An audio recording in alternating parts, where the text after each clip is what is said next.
long introductions to who we are, I will simply tell you that Mr. AtHope and I are two thinkers who care about what we think.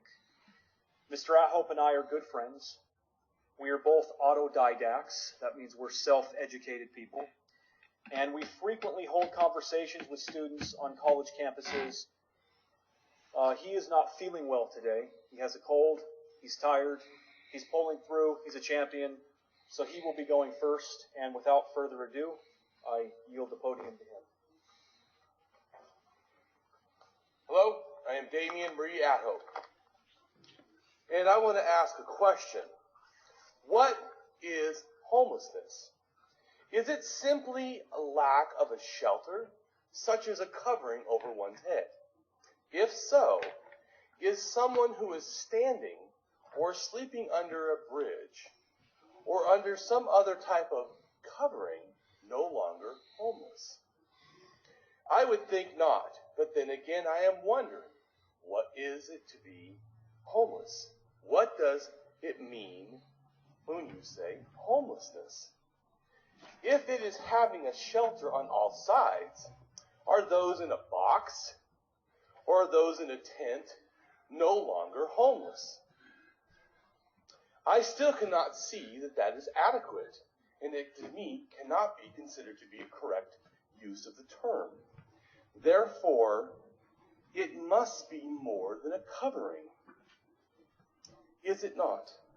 Homelessness seems to be a deeper issue that is underlying the issue. A state of living, a state of experience that must be involved outside just the aspect of shelter.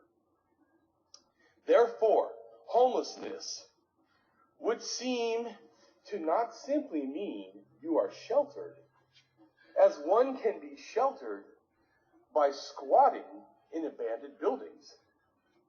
And that mere shelter, the elements being removed, would not convince anyone that you are no longer homeless. Could it be that when we are saying home, it is something more than a place? Is it not a feeling of safety? A measure of well-being? What does it mean to be homeless?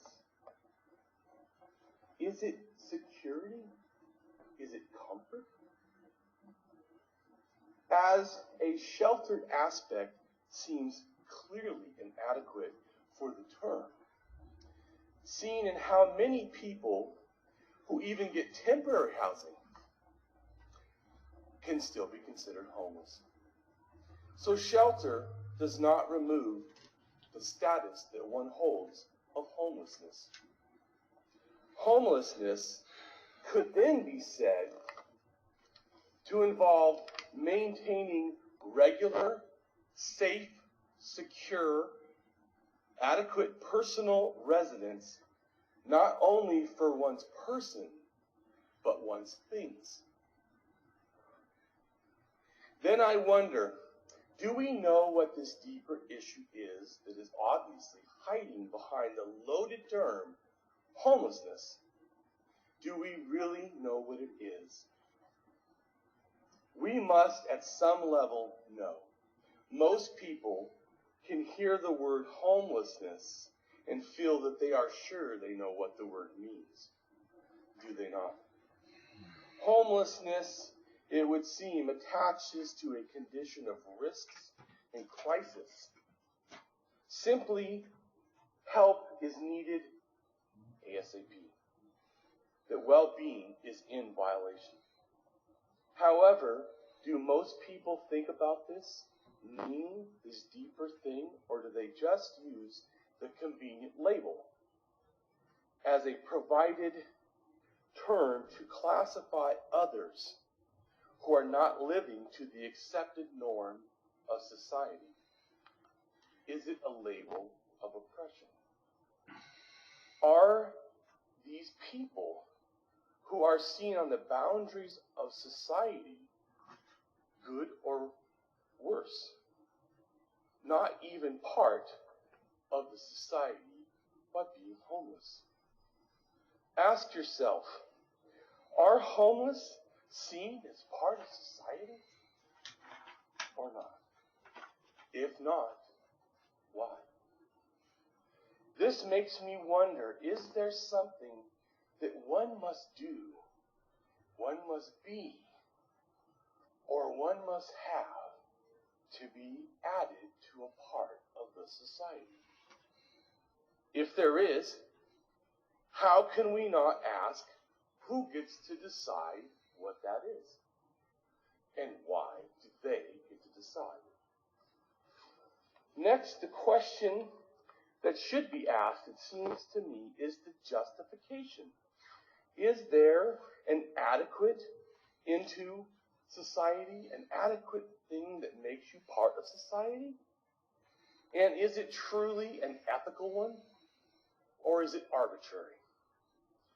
Or is it just an aspect of authority, of power, driven by no ethical standing at all?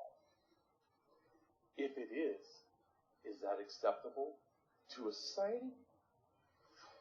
Can we really look at fellow human beings that are in need and say they are not equal and not deserving of care? And if they're not, what does it take for someone to be equal and deserving of care? How do we act, or should we act, in the case of natural disasters, when people are also in need? Does an ethical standard to help only apply to special persons, seen as not on the boundaries of society before the event of a natural disaster? Or do we simply help all that are in need, regardless of the beginning status before the natural disaster? If we can see an ethical motivation to help sometimes regardless of one's status, regardless of having to fit a criteria, why and how do we ethically justify that this is a limited standard for an ethical society? Is it a lack of awareness to only see and expressed occasionally? If such a persuasion is true, to me it is not temporary. It's not a thing. Instead, it is a deeper truth of the ethical concerns of a societal behavior in general. Therefore, again, I am back thinking, what is homelessness? I see the name homelessness itself as one of the problems. For in a sense, it is a class segregation label that we have and we put on others. Thus, I will stop calling it the issue of homelessness, for I believe my fellow humans in need are materially abandoned, as much as I would feel that not helping people in a natural disaster would be abandoning them in a time of need. I think it's important, this restating of the term homelessness, as if it was someone's problem and not a societal issue, to the materially abandoned people. It is also to enhance my own awareness of social responsibility and to impress upon others and society the ethical motivations to assist in providing our fellow humans. Humans that are in need, instead of just seeing it as a problem of homelessness, the person's self-responsibility, or being materially abandoned in society. To me, the materially abandoned can involve living on the streets and in places not meant for human habitation, such as cars, abandoned buildings, staying in emergency shelters, transitional housing. However, this can involve also places like insecure residence, like living in motels, or unsecured living status, like depending on temporary residence with family, friends, or even other non-relatives. The human right to housing. In 1948, the U.S. led the world in shaping the Universal Declaration of Human Rights, provided, among other things, that everyone has a right to adequate standard of living, which included the right to housing. However, the following year, in 1949, the Federal Housing Act stated the goal of decent housing and suitable living, but never ensured this as a right for every American, as was the Universal Declaration of Human Rights. As stated by the National Law Center on Homelessness and Poverty, this is a continuing travesty of humanity that is simply unacceptable in a society. Homelessness and poverty is not crime, and the human right to housing must be acknowledged and accessed upon in the United States. On Monday, May 11th, 2015, the United Nations Human Rights Council reviewed America's compliance to the human rights obligations, raising concerns about the criminalization of homelessness and the criminalization of poverty, as well as a lack of adequate housing throughout America. Members of the United Nations Human Rights Council recommended America amending its laws on the criminalization of homelessness that are not in compliance with the human rights standards.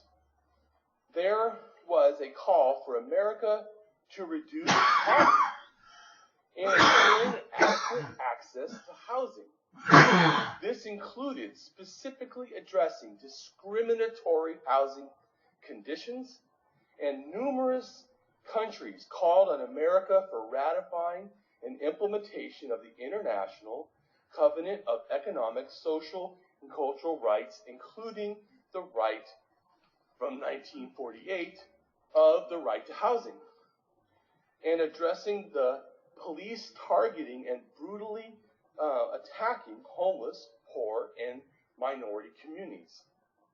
A concern was addressed in regards to housing first as the best way to prevent criminalization of homelessness and the negative outcome of police interrogations and interactions with homeless persons. Overall, this year at the UN Human Rights Council reviewed and showed that the whole world sees the connection between criminalization of poverty and the underlying conditions of lack of adequate housing, healthcare, and education in American communities, stated the senior attorney at the National Law Center of Homelessness and Poverty. He further stated, as acknowledged in the Universal Declaration of Human Rights, we cannot progress on civil rights without addressing economic rights as well. The UN Human Rights Council official stated, America holds itself up as a leader of human rights and must finally walk the walk, as much Americans want to talk the talk. Thank you.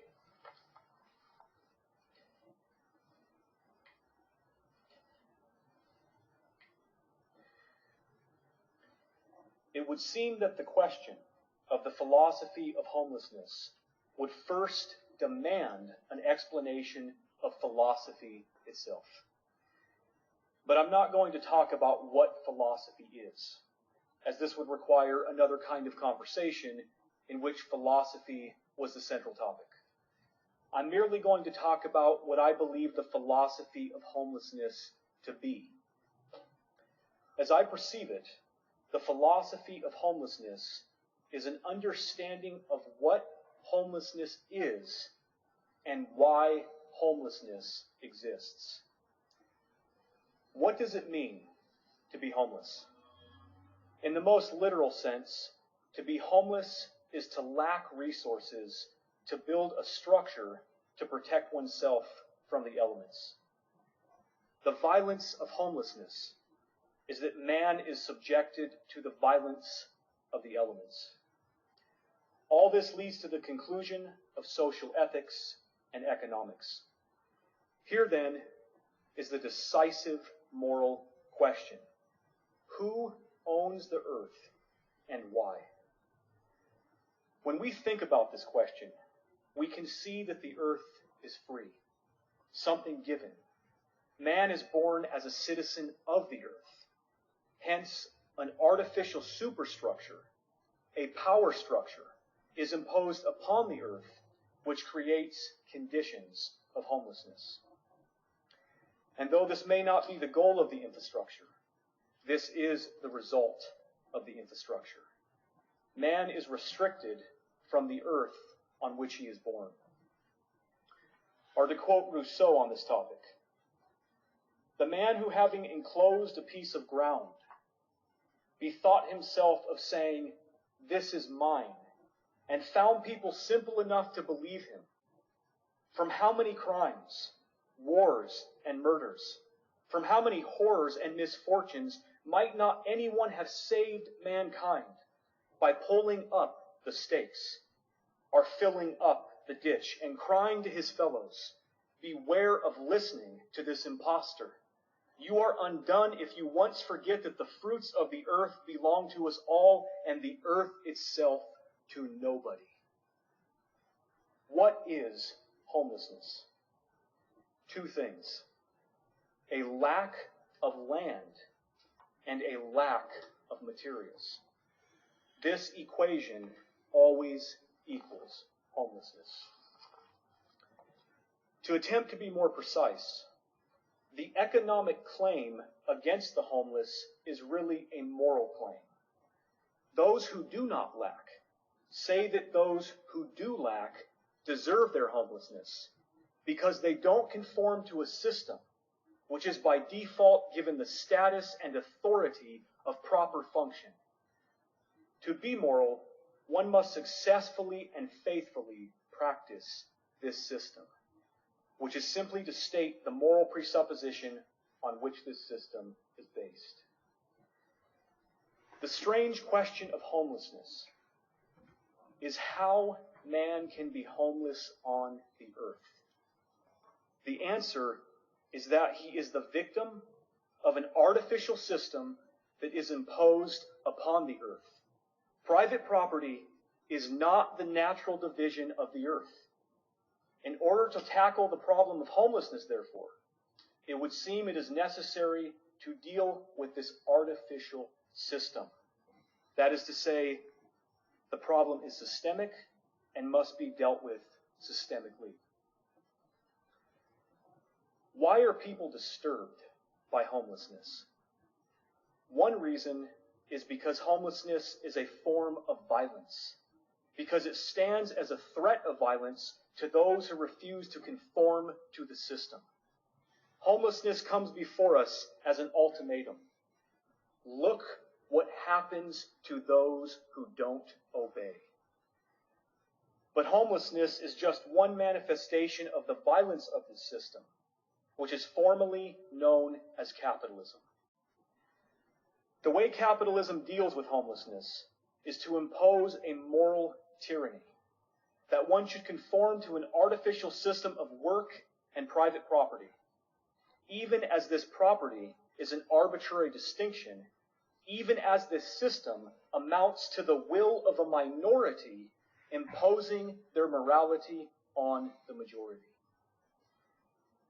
Capitalism fallaciously assumes its own justification.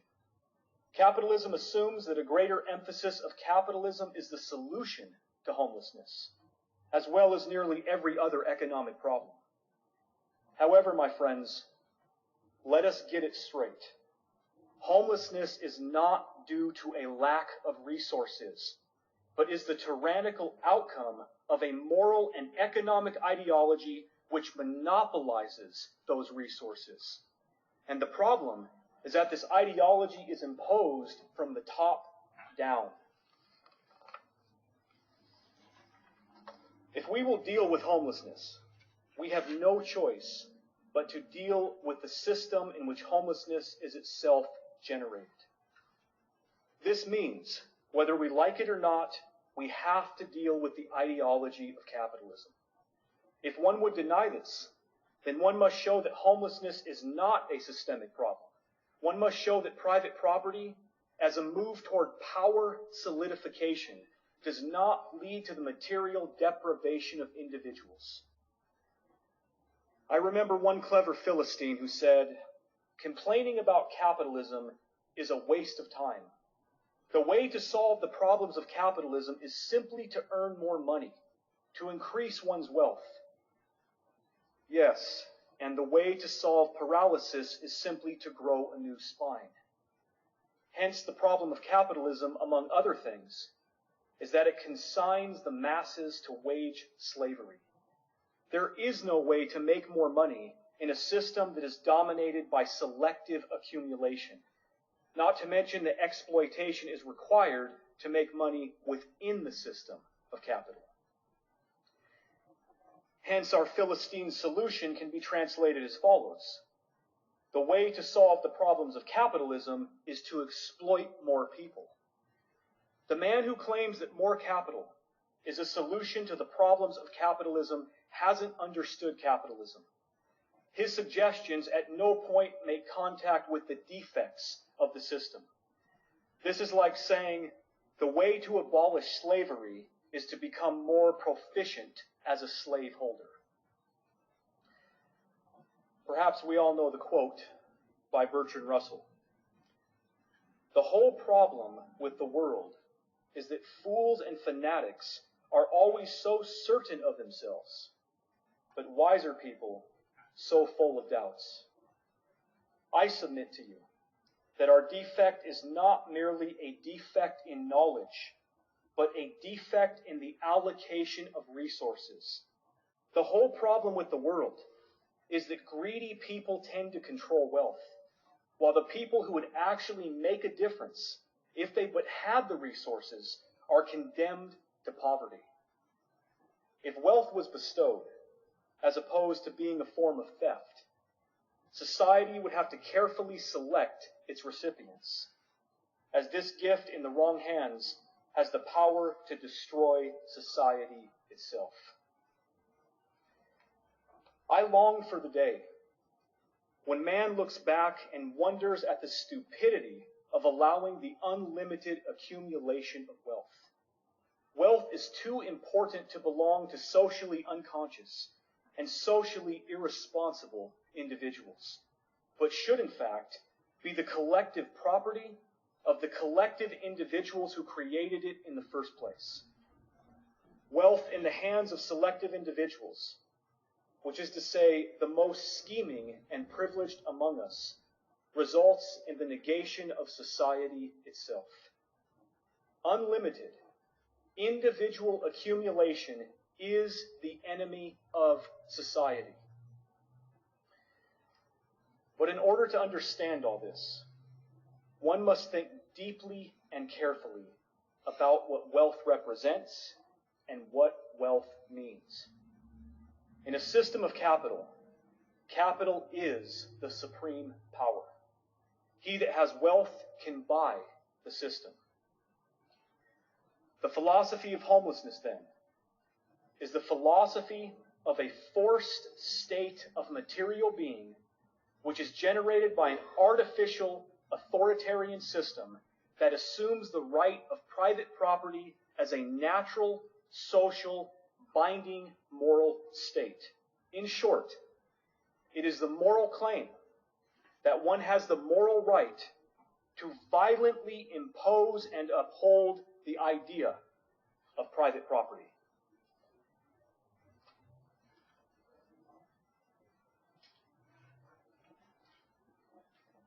You and I talked before about this idea of this term of homelessness, being a derogatory term, it's like a loaded term, And we talked about this idea of material, what was the word used? Material abandoned. Material abandonment. Materially abandoned, yeah.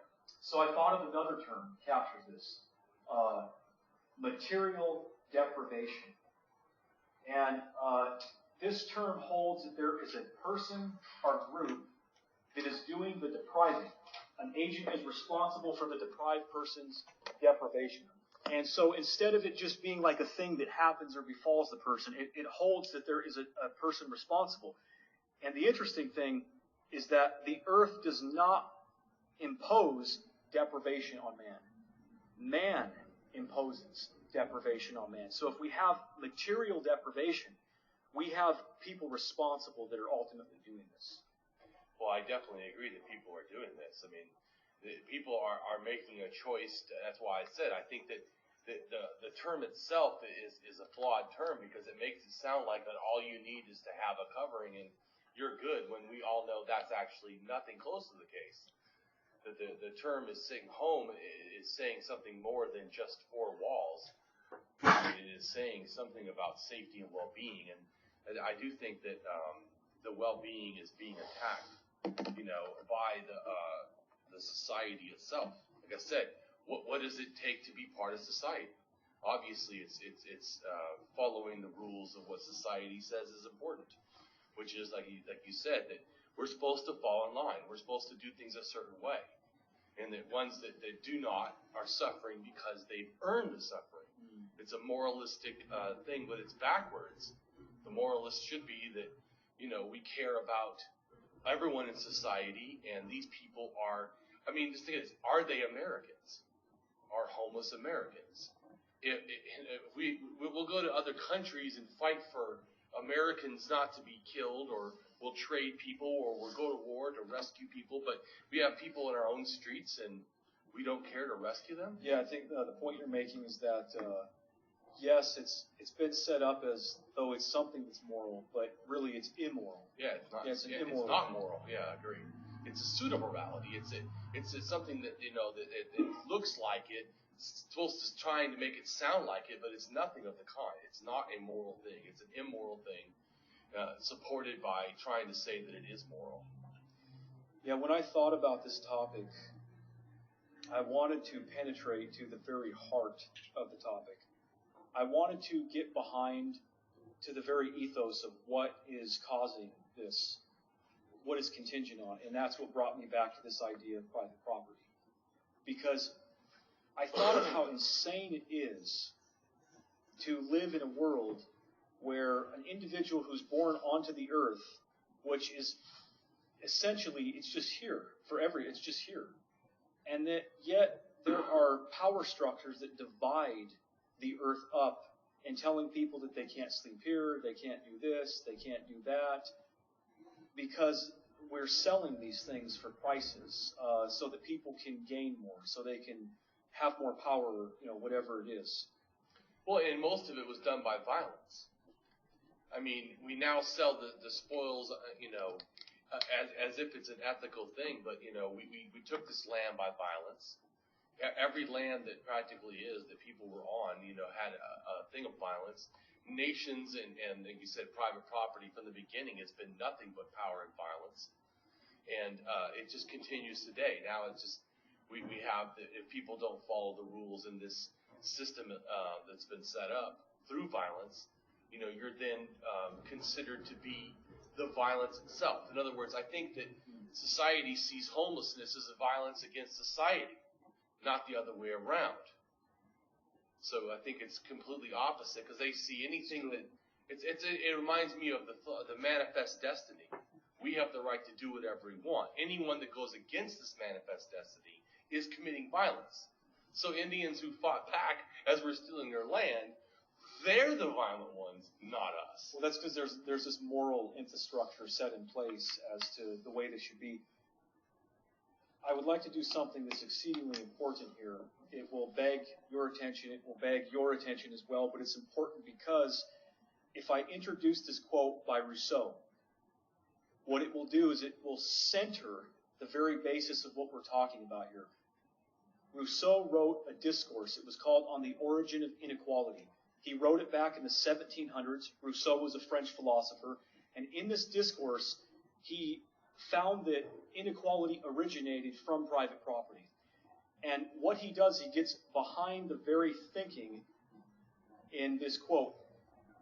The rich man, thus urged by necessity, conceived at length the profoundest plan that ever entered the mind of man.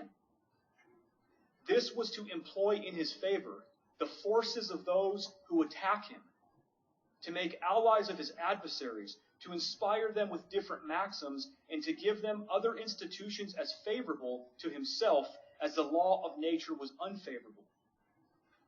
With this view, after having represented to his neighbors the horror of the situation which armed every man against the rest, and made their possessions as burdensome to them as their wants, and in which no safety could be expected either in riches or in poverty, he readily devised plausible arguments to make them close with his design. Let us join, said he, to guard the weak from oppression, to restrain the ambitious and secure to every man the possession of what belongs to him. Let us institute rules of justice and peace, to which all without exception may be obliged to conform. Rules that may in some measure make amends for the caprices of fortune by subjecting equally the powerful and the weak to the observance of reciprocal obligations. Let us, in a word, instead of turning our forces against ourselves, collect them in a supreme power which may govern us by wise laws. Rousseau says, all ran headlong to their chains in hopes of securing their liberty, for they had just wit enough to perceive the advantages of political institutions without experience enough to enable them to foresee the dangers. The most capable of foreseeing the dangers were the very persons who expected to benefit by them. And even the most prudent judged it not inexpedient to sacrifice one part of their freedom to ensure the rest, as a wounded man has his arm cut off to save the rest of his body. Such was, or may well have been, the origin of society and law, which bound new fetters on the poor and gave new powers to the rich, which irretrievably destroyed natural liberty, eternally fixed the law of poverty and inequality, converted clever usurpation into unalterable right, and for the advantage of a few ambitious individuals subjected all mankind to perpetual labor, slavery, and wretchedness. I call this the rhetorical and moral authoritarian foundations of private property. And what it is that these people learned that they make the masses believe that in protecting their interests, they are actually protecting their own. Well, and it goes back to the caste system, and it goes back to even in Babylon, when 5,000 years ago, when the first city-states started, there's always been a hierarchy of social order, and that is the ones at top deserve to be on top. It's a moralistic argument, so that they deserve the private property, they deserve the land, and the ones on the bottom deserve nothing. And I think that we think that we're not in that system today, but we are. We are in that same system where someone who's rich, we think somehow that they deserve more. They have more rights. Even if we don't say that, it's how they're treated. I mean, the police will treat them differently than they'll treat someone who's homeless. I mean, really, they're the same human. And the fact is that because of that, like you said, it is not an arbitrary thing of why this is happening. It's not like an accident. It's an outgrowth of the thing itself. When I've thought about this, why this is put in place and why this is so easy to put in place, what it occurs to me is that this narrative plays on the individual's desire for power. The ego is the central component which is ultimately being manipulated in this process. The idea is that the privilege that one individual has is available to all individuals, which is in fact a lie. That's actually a lie. That's not the way the system works. That's not the way the system can work. It's impossible. The people that ultimately have a large amount of material possessions, the reality is that I do not believe you could have a large amount of material possessions without being an immoral person. The moment you have a large amount of material possessions, you become more responsible. So this is a famous argument that David Hume used regarding theism against God. He said, is God all-powerful? Then why does he not prevent suffering? Maybe he's not all-powerful. Is God good? Then why does he not prevent evil? Maybe he's not all good. Now you can use this in the context of people who have large bodies of wealth. And you can say, why do they not prevent suffering if they have the ability and the capacity to prevent suffering? They're not doing it. The answer that comes back is because it's a moral indictment against them ultimately. They get those goods by exploiting a group of people and monopolizing a group of people so that they can obtain that wealth. And then once they obtain it, they do not take responsibility for what they ultimately have. Well, that's what I'm saying. I think that from the beginning, like I said, even 5,000 years ago, the order of society has always been this structure that the ones that have the means deserve it, and the ones that don't deserve it. Like in India, where they call people unclean. You know, the fact that a human can be unclean. You know, isn't that what we consider homeless? Unclean? I mean, whether or not they're actually clean. Marx in the Communist Manifesto said that the history of all societies has hitherto been the history of class struggles, Yep. Which is correct. It's accurate. And as we saw with Rousseau back in the 1700s, he already understood this. He separates a class struggle very simply by saying it's the poor and it's the wealthy. And the people with wealth can actually buy the system because they have the resources to use propaganda, to do what they need to shape the morality, everything else. And the reality, though, is that the problem of class struggle still exists today. It's just become more subtle. And we see it when we see homeless people. We can see very clearly this is a form of class struggle. The question that haunts me is how we can know this. We can become conscious, and we've been conscious for hundreds of years if we have understood Rousseau. And yet, the ruling class, the individuals with wealth, still manage to dominate the system. That is astounding to me. But I think, like you said, it's a lie. We're sold the lie that we can eventually, if we work hard enough, we can eventually be at this level where we're getting all the benefits of the system. Because that's the whole goal, is to get the benefits of the system. We want to be at the top. We want to make the money. We want to be rich. Everyone thinks that they're going to be future rich, or maybe their children will be, or their children's children. Eventually, we'll get that thing. There's another thing about this moral ideology that people hold on to condemn their fellow human beings. This is another real problem with it, I think, and that is that the individuals who hold this morality, this defective morality, they think that they have arrived at those moral conclusions themselves. They do not realize that they have been programmed through a society that is dominated by a wealthy group of people who infiltrate that society with propaganda and instill ideas into people's heads, so that people think they're arriving at a morality which is theirs, but it's not really theirs. The morality that they have has actually been instilled in them, but they feel this great sense of power in condemning these people. You know, the homeless person. They can bring themselves up by saying, at least I'm not that.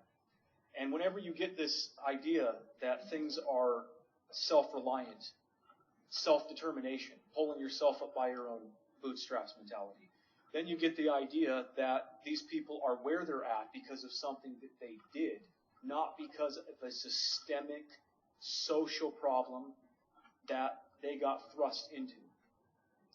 Well, and I think the other thing, too, is that people, no matter if they're suffering, we like to be better than someone else. So if you're in America, you can look down at the third world. Oh, well, they're no good, but we're good. I mean, it feeds into the egotistical thing of betterment, that we all hope to be rich, not because so much even to have the wealth, but because we want to be better. You know, I want status. I made a note here on this because when I was thinking about this idea of the ego being manipulated and that this promise that you can also be privileged, and my note is that why would a truly moral person want to obtain a privileged status, knowing that this status comes at the price of human suffering? So if we can scientifically calculate, I don't think it's very hard. I think it's common sense. If I have $1 billion, there are people that do not have resources because of the accumulation that I have. I think this you do not need an exhaustive scientific experiment to prove this. If this is the case, it means that my accumulation, my privilege, is resulting in human suffering. If I'm a moral person, then I have to ask the question, why would I want to obtain a privileged status if I know that status is going to increase human suffering? Right, but that's what I'm saying. I think that, I had this one person, I said that I believe that the minimum wage should be $25 an hour, across the board. And he said, well, he's a truck driver and he makes 21. And I said, well, then it will be a raise for you. And he said, well, I don't want that raise if everyone else gets to have that raise too. This thing of somehow others have to be, that's what I'm saying. It's a class system. Someone has to be below me for me to have finally arrived. Yeah. He would rather not make it a couple extra dollars if anyone else is actually making the same. Rousseau makes that point by the end of On the Origin of Inequality. He makes that point that the pleasure that is obtained from the individual is a pleasure where the individual can contrast himself with the impoverishment of his neighbor. And he even makes the point that would that status even be desirable to a person if that contrast was no longer there? He's that aware of it. I ask myself, the question is, if we know this, if we have a consciousness of the circumstances, and we don't want things to be this way, why don't things change? And when I ask myself this question, I realize that the answer has to do with authority. You brought up authority in your introduction. Yeah. It has to do with an inability to resist authority, to question authority, and instead just fall in line with authority. So, because there has to be an explanation why this has gone on for so long and continues to go on, that so many people get screwed over, and yet there's a minority that are living privileged. Why has that gone on for so long? I think it's because of this inability to resist the authoritarian maxims or declarations or ideology that's put forward. And so people they go along with it. And I don't think that we really have hope until we get to the point where we learn how to challenge authoritarian premises, to get behind them. And this was Marx's entire solution to the problem, was to induce education or induce consciousness by means of education. So that when the consciousness comes in, you can then start to band together in solidarity and fight the system, basically.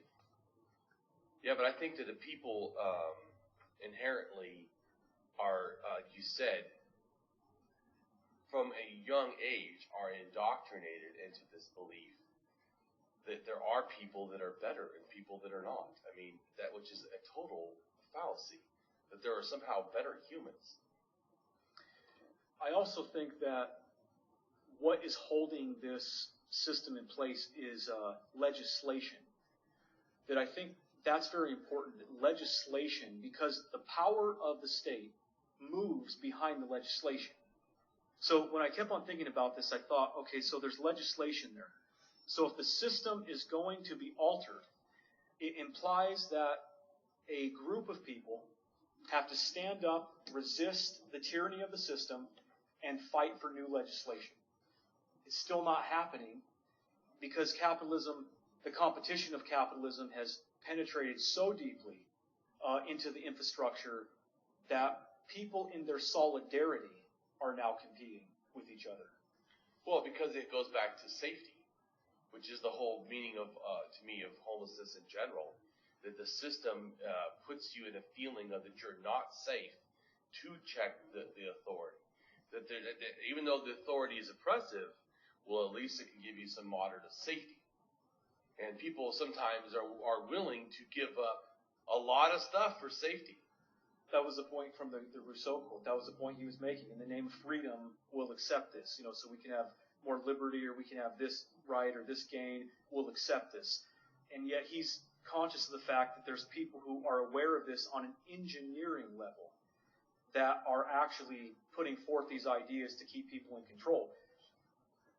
Talking about two people in class consciousness, a person that understands this and a person that doesn't understand this. A person that doesn't understand this is just going to be the victim of it. A person that does understand this is going to be burdened by it and very possibly seek to resist it, to ultimately change things. Well, I do agree that the system itself is actively, trying to legislate laws even now to affect homelessness. I mean, look at how there's some states or areas or cities where it's illegal to feed the homeless. It's insane. I mean, but I think that goes back to the thing is that it's trying to dehumanize them. It's saying, like bears or something, don't feed the bears, don't feed the homeless, like as if somehow I guess they'll die off. I mean, it's just travesty. Well, this goes back to what I was saying. They legislated. Yeah. People have legislated that it's wrong, it's illegal to feed the homeless. But it goes back to the wrong. The reason they're saying it's illegal, they're trying to make a more argument. Because what else could it be? It's wrong to do this because then they'll keep being homeless or keep needing food. I mean, there's some thought that's behind that action. But I think that it goes back to the same thing, that we need to look down on these people. It's the indoctrination done by laws.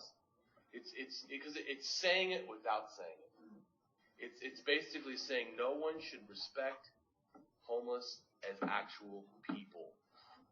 These are animals or something. Which is another reason why we should be conscious of social ethics, of the nature of society, which goes back to two axioms that determine the nature of society that we would have. One axiom is competition. That is the axiom that favors a wealthy class. And then there is the sane axiom, which is cooperation, which is ultimately mutual aid, which is the whole entire essence of society itself. You can't even have a society without mutual aid. And it was Kropotkin that championed that in his book, Mutual Aid, defending that from the distortion of survival of the fittest. He wanted to prove that mutual aid is actually the superior thing. Also, I believe it's Susan Fiske, who is a sociologist, has demonstrated scientifically that diversity outperforms ability. Now, when you have a conclusion like that, you cannot hold on to this idea of independence or competition anymore, because it's been nullified by evidence that shows that cooperation can create something better. And we know that from a very simple analogy. Can you build a giant skyscraper by yourself? Can I build a skyscraper by myself? No. To build something truly big, truly monumental, it takes a society. To live in a more pleasant circumstance, I would need other people. So I have an interdependence with them that would ultimately increase my own abundance in life, in living. And so those two axioms, I think, lie at the very heart of things. Does one start out with the idea that competition is the high value, or does one start out with the idea that cooperation or mutual aid is the high value? Which I think comes into question of what's values. And how do you assess value? You have to be able to assess what is the proper value. And if you're talking about society, to me, it automatically means that the societal well-being. the societal well-being can't happen. Doesn't it seem like that's contained in the very word society too? I think so. Yeah, it seems like in the very word together. I mean, yes, because you wouldn't call just a group of marauders a society. That's it. Our time is up. Thank you for listening, everybody.